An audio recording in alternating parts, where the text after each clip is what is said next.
अस्सलाम वालेकुम class 4. Hope you all are fine. Open your science book, science factor, and open the unit number 10. Today the topic is our solar system या the solar system. हम इसके बारे में आज पढ़ेंगे. आपका पेज है 72. इसको ओपन करें, इसकी रीडिंग की अंडरस्टैंडिंग कीजिए. आज सबसे पहले हम पढ़ेंगे movement of the earth. The revolving earth. Revolving earth होता है ज़मीन किस तरह घूमती है और इसके घूमने से क्या इंसानी ज़िंदगी पर या दिन और रात पर क्या फ़र्क पड़ता है. The earth is constantly revolving around the sun. ये आपको पता है प्यारे बच्चों कि ज़मीन जो है वो सूरज के गिर्द मुसलसल या एक मतवातर रफ्तार के साथ घूमती रहती है. सो और are all the other planets in our solar system. इसी तरह ना सिर्फ ज़मीन बल्कि हमारी कायनात के जो बाकी प्लैनेट्स हैं ना, यानी बाकी जो सियारे हैं वो भी इसी तरह ही घूमते हैं. It takes the earth 365 days 48 minutes and 46 seconds to orbit the sun. Orbit, ये जो आपको लाइन नज़र आ रही है ना बेटा, this is the orbit. Orbit होता है एक रास्ता, एक पाथ. एक अल्लाह ताला ने इनके लिए एक ऐसा रास्ता, एक पाथ डिज़ाइन किया हुआ है और ये इस रास्ते के बगैर मूव नहीं करते. इसको बोलते हैं ऑर्बिट. ठीक है. और इसके ऊपर वो एक साल में कितना टाइम लगाते हैं? 365 days 48 minutes and 46 seconds. ये आपने बेटा याद रखना है, ऑब्जेक्टिव में आपको पूछा जा सकता है. That is how the measures our year. हमारा एक साल की जो ड्यूरेशन है वो है 365 दिन. नॉर्मली जो लीप ईयर होता है वो 366 days होता है और जो वैसे जो लीप ईयर नहीं होता वो 365 days का होता है.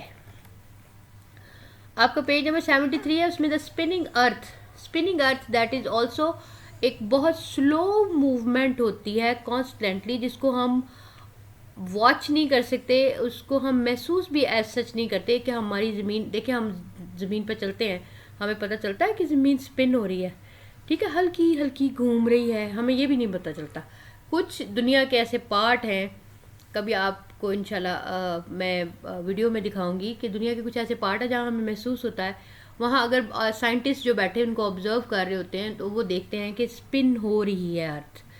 The earth is constantly spinning on its axis. अब उसके एक्सिस कौन से होते हैं? ये जो पोल्स हैं ना बेटा, दीज आर द एक्सिस. आपको पिक्चर नज़र आ रही हो कि बुक पे पेज नंबर 73 पे, उसके ये एक्सिस हैं, नॉर्थ पोल और south pole. These are the axis. The axis in an imaginary line passing through the north and south poles. इनके अंदर से कुछ ऐसी लाइंस हैं, इमेजिनरी लाइंस हैं, जो इन नॉर्थ पोल और साउथ पोल से गुजरती हैं. ठीक है. It is this spinning movement that gives us night and day.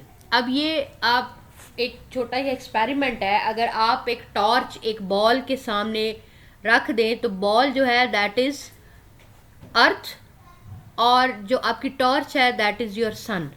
आप उसको, आप ये अपने बहन भाइयों के साथ एक छोटा सा एक्सपेरिमेंट करें, बाबा के साथ कर लें, मामा के साथ कर लें कि बाबा या मामा आपका वो बॉल पकड़ लें और आप टॉर्च के ज़रिए उसको मूव करें. तो आपको जब टॉर्च की डायरेक्ट लाइट उस बॉल के ऊपर पड़ेगी तो वो ball just like a earth है और वो जो टॉर्च है that is just like a sun. तो आप देखेंगे कि वो टॉर्च की लाइट जब बॉल के ऊपर पड़ेगी तो उसका शेडो बन जाएगा. आपको बैक साइड कुछ नज़र नहीं आ रहा होगा, बॉल का फ्रंट नज़र आ होगा. तो जिस साइड पर सूरज का, जिस अर्थ का साइड जब सूरज के टुवर्ड्स होती है, यानी वो फेस टू फेस सूरज के होता है, सन के होता है, तो वहाँ डे होता है. ठीक है. स्पिनिंग ऑफ द अर्थ, जो मूवमेंट ऑफ द अर्थ है वो हमें डे एंड नाइट दिलाती है. ठीक है. अब जब आप उसको बॉल को थोड़ा थोड़ा मूव करना शुरू करेंगे तो you will be able to see the other little other side of the earth और बॉल. तो आपको लगेगा कि जो साइड टॉर्च के फ्रंट पर नहीं रहेगी, यानी जो साइड सूरज के फ्रंट पर नहीं रहेगी, वहाँ पर डे नहीं होगा और जो साइड उससे दूर होती जाएगी वहाँ पर नाइट हो जाएगा. नाइट का एक आपको वो सीन नज़र आएगा. दैट अब आपने ये पिक्चर जो है बेटा, इसको आपने मेमोराइज़ करना है क्योंकि ये पिक्चर इसको लेबल करना आ सकता है, आपसे पूछा जा सकता है कि लेबल पार्ट क्या है, ये पेपर में आपसे ऑब्जेक्टिव में ही पूछा जाएगा, ठीक है।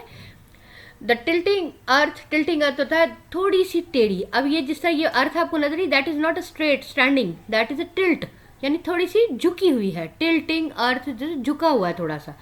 As well as spinning on its axis the earth tilts, ठीक है, जैसे जैसे वो घूमती है इट टिल्ट्स, वो थोड़ा सा उसका झुकाव होता है, इट्स नेचुरली, ठीक है। This means that some parts of the earth are positioned closer to the sun at certain times of the year, यानी साल के कुछ टाइम में या कुछ ऐसा वक्त आता है जब ज़मीन के कुछ हिस्से जो हैं वो सूरज के बहुत करीब आ जाते हैं। Then other parts and further away from the sun at other times of the year, और कुछ टाइम में कुछ हिस्से सूरज की रोशनी से या सूरज के सामने से दूर चले जाते हैं। That is how we get the seasons. इसी तरह जो हिस्से सूरज के करीब आ जाते हैं वहाँ पर ऑटम आ जाता है, जब दूर हो जाते हैं तो वहाँ विंटर आ जाता है, क्योंकि वहाँ डायरेक्ट लाइट अप्रोच नहीं हो रही होती, ठीक है।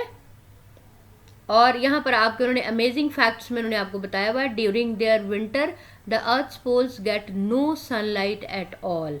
विंटर में आपने देखा यहाँ पर रोशनी नहीं पड़ रही, और वहाँ पर विंटर में सूरज डायरेक्ट अफेक्ट नहीं हो रहा होता। आपके पेज नंबर 74 पर ट्रू फॉल्स हैं बेटा, ये आपने याद करने हैं। हमने इनकी ट्रू स्टेटमेंट सिर्फ अपनी नॉलेज के लिए रखनी है, but you must know which sentence is false and which is true. इसके बाद आपके पास है स्पेस, नेबुला एंड गैलेक्सीज। ये हम नेक्स्ट लेसन में इंशाल्लाह पढ़ेंगे।